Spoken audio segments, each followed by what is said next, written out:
comme vous avez parlé, vous avez dit tout à l'heure, cette question de vision, cette question d'horizon commun, est-ce possible et comment? Donc c'est une question que je pose permettez-moi de vous tutoyer, Christophe. Oui, oui.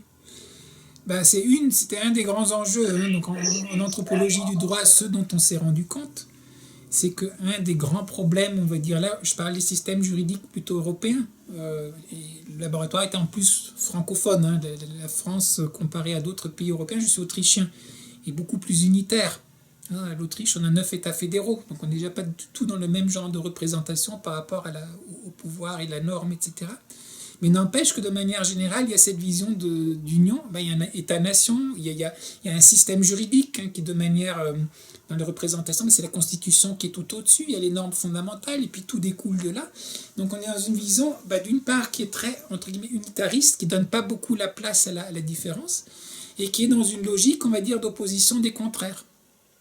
C'est un peu le Raymond Panicard qui fait cette distinction entre ce qu'il appelle un dialogue dialogal et un dialogue dialectique. Il dit dans le dialogue dialectique, on dialogue pour s'approcher de la vérité. La vérité est quelque part là. Et donc nous, en fait, quand on va dialoguer, c'est pour mutuellement, en fait, enlever nos erreurs pour qu'on s'approche, en fait, de la vérité. Et ça signifie que si vous avez raison, forcément, moi, j'ai tort. On ne peut pas avoir raison tous les deux. Peut-être on peut avoir tort tous les deux, on peut être dans le faux tous les deux, mais on ne peut pas avoir raison tous les deux. Donc on est dans une logique d'opposition des contraires. Dans la pensée occidentale, c'est un truc qui est très très important. Et un des gros enjeux, c'est comment est-ce qu'on passe de ça à une logique de complémentarité des différences. Comment est-ce que déjà on se rend compte que quelqu'un qui fait autre chose, il n'est pas forcément faux, mais il est en train de faire autre chose. Et quelle est cette autre chose qu'il est en train de faire? Et c'est là que Raymond Panicard parle de dialogue dialogal en disant le dialogue dialectique est très important et très utile, à une condition, c'est qu'on soit dans un cadre, on s'est bien mis d'accord sur les balises. Puis en mathématiques, on s'est mis d'accord sur la base, et puis à l'intérieur de ce système, donc le dialogue dialectique est extraordinaire pour faire avancer les choses. Mais quand on est par rapport à des cultures, par exemple des personnes qui s'enracinent dans des visions du monde radicalement différentes, si là, implicitement, je suis dans ce genre de modèle de dialogue, en fait, je ne peux pas entendre ce que vous dites parce que je vais toujours l'interpréter en référence à mon propre point de vue. Donc faux, pas faux, n'a pas, etc., etc. Et donc sortir de cette dichotomie, je dirais ça c'était le grand enjeu de toute la démarche en fait de l'anthropologie du droit.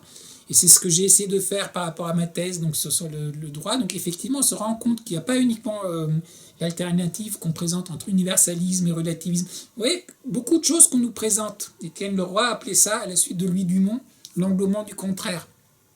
C'est qu'on va englober les choses dans une catégorie, donc on a l'impression de faire quelque chose d'universel, mais la référence de l'universel, ça reste moi.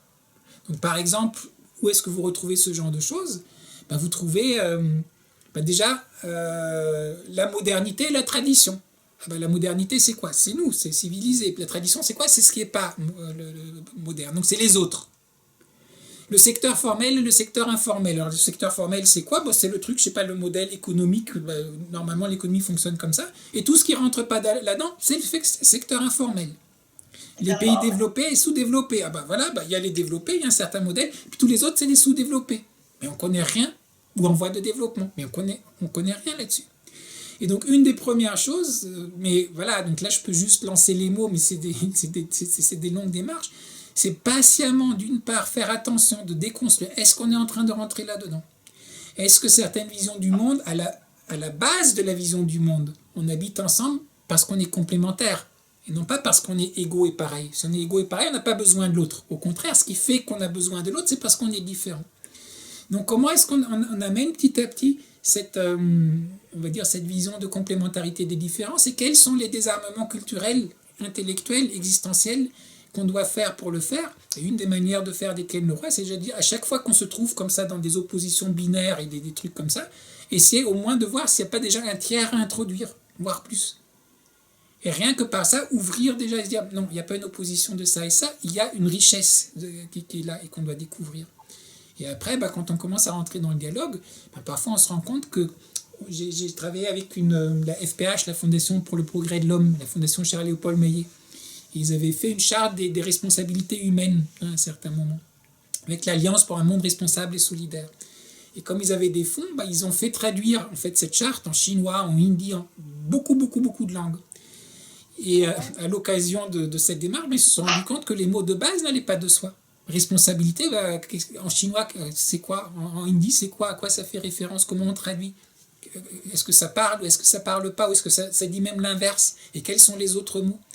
Et donc j'avais commencé, en fait, on m'avait demandé de participer à tout un travail de réinterrogation culturelle de tous ces mots-là, pour dire ce que les mots ne disent pas.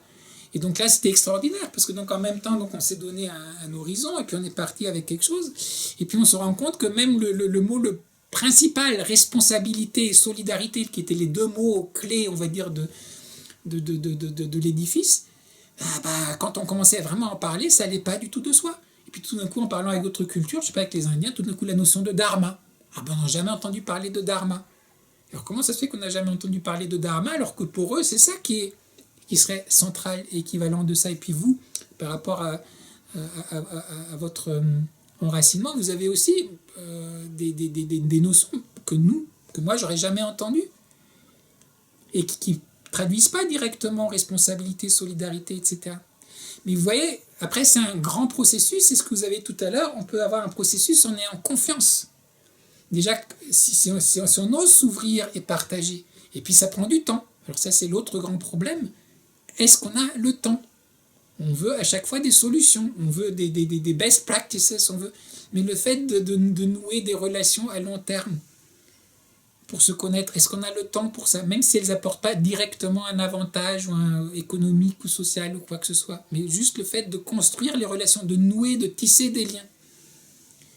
Mais c'est difficile. Alors vous le faites, c'est magnifique. Moi j'essaye de le faire autant que je peux, un peu de mon côté. D'autres aussi le font. Mais je crois qu'il ne faut surtout pas désespérer de le faire, mais en sachant qu'on est tout petit. Mais je crois que c'est seulement ces efforts humains avec de vrais êtres humains qui peut mener peut-être un changement. Il n'y a pas de solution. La technique, ça serait ceci. On a trouvé le nouveau modèle qui serait celui-là. Ça n'existe pas. Non.